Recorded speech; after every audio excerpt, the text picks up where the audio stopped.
So, gentlemen,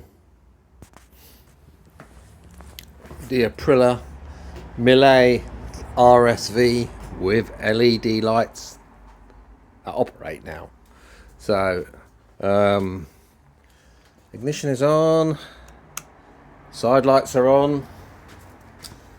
Let's just have a look at the side lights. You just see them. Okay, so I'm going to put the right indicator on now, which is flashing on the dash. And if we look here, it's flashing here, which is pretty cool.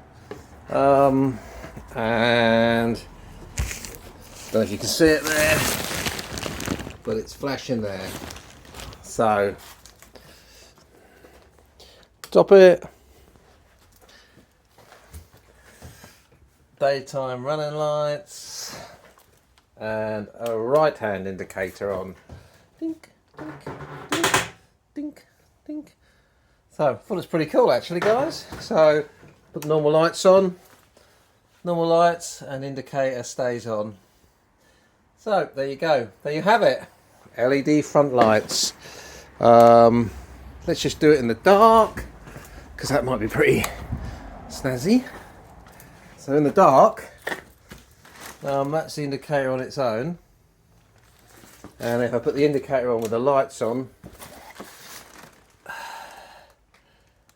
yeah, it looks pretty good this end. But anyway, just thought I'd show you all, so you can see it all working as it should. Anyway, that's all for now. And obviously full beam, and that's it.